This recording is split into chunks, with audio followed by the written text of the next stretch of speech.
just looking at the bottom here. I'm just looking at Brentford playing 26 games and 24 points. Leeds with 25 games played, 23. Everton with 23 games played, 22. Newcastle with 24 games played, 22 points. And Burnley now right back in the hunt to stay up.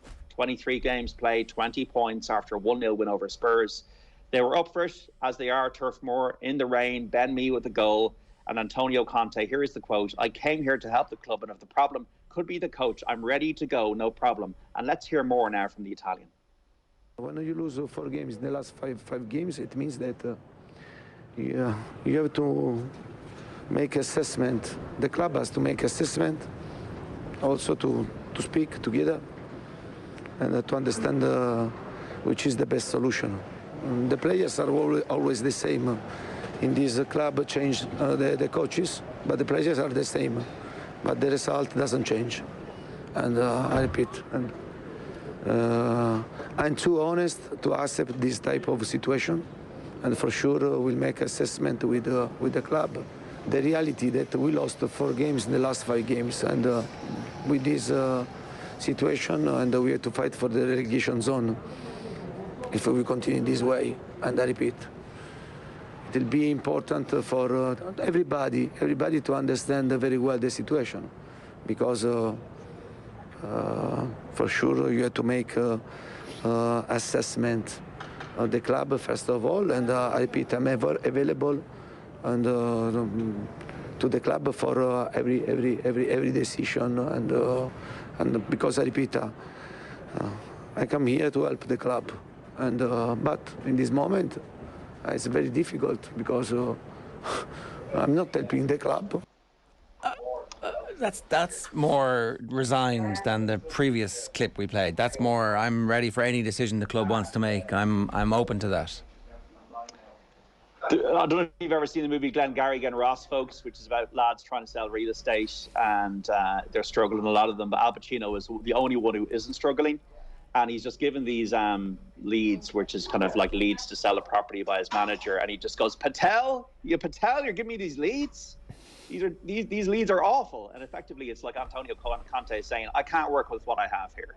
He was able to do it against Manchester City, but is he able to work with the raw materials he has at Spurs? Because it's almost like he just feels, I'm ready to walk out of this situation here. And maybe he hasn't gelled with the ownership and the leaders of the club. But it's amazing that a guy who's won 3 league titles at Juventus, a league title with Chelsea, a league title only last season with Inter Milan, feels that he just wants a jacket in. And now he's an emotional guy. We can see that in the touchline. Maybe in a few days he'll have calmed down and have a different view. But it's a pretty stark situation for a guy who came into the club in November to be in already. What promises have been made around the summer? We know the comments that he made to Sky Italia about the transfer dealings in the window. Like the 2 players that were signed already in the team. So it is, once again, it's illustrative of the fact that he feels like the raw materials outside of Son and Kane are just not good enough. And when you get the backing in the summer, because to me, Spurs have not been a club to back managers in the last few years. And my opinion on the whole thing, I probably said it in OTB AM before, is the club needs to be sold now. They're great business people, Enoch, Daniel Levy, Joe Lewis, the ultimate owner of the club, but they've won 1 trophy in 20 years. They're great business people. The stadium is fantastic. They can host NFL games. They can host Champions Cup finals. They've got a great training ground, all that kind of thing. But ultimately, the currency which you're judged, as well as you can do in the league under Pochettino, who was the guy who made them punch above their weight with the wage structure they had, and they reached a Champions League final, and that's all well and good now. But they've regressed seriously since then. If Jose, even though Jose was on the wane, if Antonio Conte, who is a hot, fresh manager at the elite level, can't fix Spurs, then it's not Conte's fault. It's either the players' fault, and then it's a recruitment issue on the top of that, and then it's ultimately the owners' fault. The owners have not delivered football results over 20 years. Chelsea have won 18 major trophies since Abramovich took over in 2003 in that period, and Arsenal have won 9. But the Arsenal comparison, I think, is fairer probably than the Chelsea one, given the amount of money that Chelsea pumped in at the start. But Chelsea did turn the business into a farm where loads of the best young footballers in Europe are connected to Chelsea, and they're going to be sustainable into the future without massive investment. Spurs' net spend is quite high over recent seasons. It's just that their recruitment has been atrocious. Absolutely. And if you look at the Amazon documentary, I don't know if anybody saw the Spurs Amazon documentary, it looks absolutely pathetic now. It just looks pathetic. It looks like a club trying to portray themselves as this world brand, and it just isn't there. And I do think the chairman is a great businessman, but I do think he's been too involved in the whole intrigue around negotiations and the transfer deadline day and all that kind of thing. And I don't see enough football expertise, Michael Edwards style, or anybody who's at City, in the dealings. And you talk about Chelsea there. Gallagher's at Palace, Broya at Southampton, Livramento, I think, was on the books at Chelsea as well. As you say, all of these top players that could come back now, and what would they be adding to Chelsea under Tuchel? Where, like you talked about Atletico Madrid last night, Saul Niguez hasn't even got a look at Chelsea. So Tottenham, as I said, how many players would you want to go to war with in a title rush for Spurs, a club that had 86 points in 2017, possibly only Kane and Son? Yeah, I agree with a lot what you said, John. I think it's as simple as that. I don't think we have to delve too deep into what, almost a little bit cryptic there in terms of what Conte is saying. I think you're right. I think it's a lot more simple than that. And he referenced Nuno there, didn't he? And say, look, it was the same situation with the last manager. Same results. They've changed manager, i.e. me, same results. So that's pretty clear in terms of what he's saying. I think it's pretty obvious he's saying this squad isn't good enough. He's alluded to that before, John, initially when he came in, didn't he? He kind of tempered expectations, didn't he? And said, you can't expect this team to be compete top 6A. We are where we are. So he was even throwing those soundboards out early on in terms of we're a mid-table team. This is what we are. People have got to accept it. And basically saying unless that significant investment comes into the football club, you've got to spend it wisely. I think Jer's right. I think money has been squandered there in terms of money that's been spent over the past 2 or 3 years in terms of the quality of players who've come in. But I think Conte literally is just saying there's got to be you've got to give me significant amounts of money here if you're going to be realistic in terms of making the jump forward that we all want. And if you're not, I'm off. Okay, I'm not your man. Is he looking at the Man United job thinking that would be a better job and I could just leave here and get that one in the summer? Is there a possibility that Conte is thinking that? Why would Man United give him the job now? Because he's still you used the phrase elite manager. He's still an elite manager. He won a league title last season. He has won a league title in this jurisdiction that they're thinking, and you're like, obviously it's not our jurisdiction. Before I get all the little bots, do you know what I mean? Like he is a manager who will come in and make sure that no one is slacking at Manchester United, and he will get rid of the dead wood really quickly. There'll be a not particularly interesting style of play, but it'll be successful. He'd be an excellent Man United manager. I agree with you. Absolutely. Yeah, totally. And he should get the job. But is Richard Arnold, who's very close to Woodward, actually going to do that? And there seems to be a lot of this kind of thinking at United about the youth, and we're going to bring young players on. And I don't think United are equipped for the ruthlessness of Conte. Yeah, I agree with you as well, John. I don't think they'll grab him. He was there. He was on a plate, served up in a plate, wasn't he, 6 months ago? And they said, no, thank you. I don't think that's going to change now in the summer. They get Solskjaer a new contract.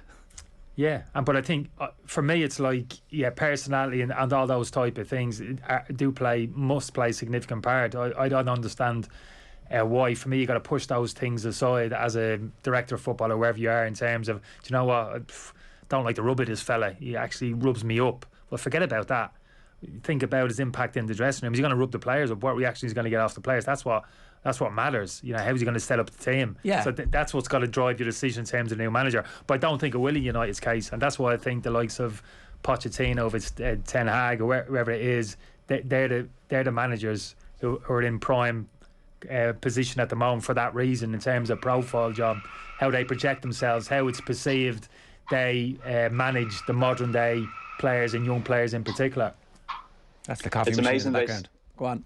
I don't even drink it. Pulp Fiction style. It's amazing how things can change in a week. Like on Saturday night, even I was doing videos, which is normally not normally something I would do, like screaming into a camera, to Harry Kane now being worth 150 million quid again, to us building a great new future, to waking up on a Thursday morning after losing to Burnley and it's all despair again. It's maybe not something that's going to be great for my mental health, to be honest. Football, bloody hell. But that's replicated everywhere, isn't it? Burnley you've spoken about there, John, in terms of going back-to-back 3 in the spin now, and all of a sudden it's like the whole landscapes change. Newcastle was to a certain extent as well. Brentford and Leeds are looking at, it's spiralling down, and the last weekend was a funny weekend for me. It was almost like, oh my, everything was all happening. You know, the stars were aligned. Every game had some importance attached to it. Something was happening in every single game. It was significant. The goals that were going in, the results, top end, men, Champions League, the whole shebang. It's that's what it does to you, isn't it? Yeah, it's got good again. Without question. Like we were kind of having the chat at the top as well. Sorry, John's got to go. But we're at the top about how brilliant this whole thing looks, and I guess Liverpool and dismantling Leeds United last night. If we're getting excited about the Premier League, just is exactly what you want to see with this title race. Premier League is where it's at, folks. It's absolutely where it's at. You're dead right though about Daniel Levy, right? That there aren't very few celebrity chief executives of football clubs in the Premier League. There are very few people who have as much fame as he has at his club. Oh, that's a stretch, Jer. I don't agree with that. Who's in charge at Arsenal? Who's in charge of Chelsea? Edu. What? Just won the Super Bowl. Edu. Who?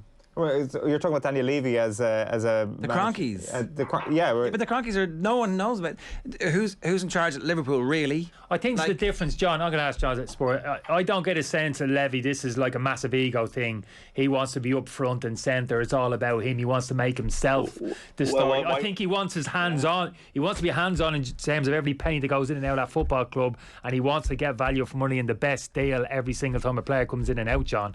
But I wouldn't go as far as to say, oh, it's a massive ego thing that's kind of driving it. It's all about him. Would you?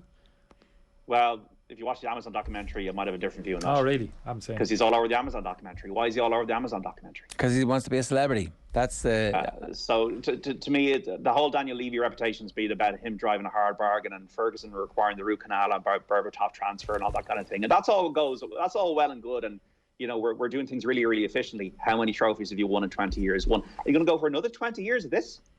No. I think, John, I don't think that's fair either, to be honest with you. I think that's too easy. In terms of, you haven't won a trophy in 20 years, you have to kind of, you have to factor in terms of what the managers during that period of time, what they've had to work with, in terms of what they've been working against during that period of time. Are you genuinely saying during that period Tottenham should have won 2 league championships? Or they should have won Champions League. Or you can talk about domestic competitions. Yeah, you can rock up, you can nick a cup here and there. Don't get me wrong, but I don't think you can say Tottenham over the last 20 years. You know, they should have been league champs on 3 or 4 occasions. They've massively underachieved. I don't think that's fair, John. You can only get the best out of what you have available. You only get the best out of what you have available to you. Well, I think winning cups, even if it's FA Cups, does breed a degree of confidence and a few future forward looking within a team, because I think the whole thing about Tottenham, Kenny, over the years is that people have seen them as being soft, and last night's another example of that. Yeah, and that's why they haven't been consistently able to deliver. So if you're actually winning trophies, you're winning an FA Cup or 2, you can feel there's momentum there. And I think they had it, John, didn't they? They had it for a period under Pochettino. That was gone. Yeah. That kind of soft squandering of that. That was the time. I agree with you actually totally then. There was a period of time, and Pochettino was saying it, wasn't he, to be fair to him? And a couple of people were scratching their heads. What's he talking about? They're flying. They're in the top of the Champions League. He's been a bit downcast, and he's talking about this thing's got to change. Yeah. We have to build on this, and people are going a bit over the top. There was a little bit of that, John, wasn't there? Oh, he's gone a little bit over the top here. They've been in a great position, but he was right ultimately, wasn't he, in terms of that's when Levy needed to show a little bit of imagination and really back him, and that was the point where they needed to floor it. Now, well, there was a time when they beat Liverpool 4-1 at Wembley. They hammered Liverpool, and there was the case that Spurs were here and Liverpool were here, and then they moved up almost in the opposite direction with each other, because Spurs didn't sign a player for 18 months. Only player this time was Lucas Moura. To be fair, they had to build a stadium, and there was a sunk cost to that. But Joe Lewis is worth 4 to 5 billion, and ultimately, what is the point in owning a football club to a degree? And we're all, I suppose, sometimes blind, and we can always turn a blind eye to look. We just spent 400 million more than you just to get our trophies. But what is the point in owning it ultimately? Okay, it's a brilliant philosophical question to finish this one. More from John on Saturday afternoon.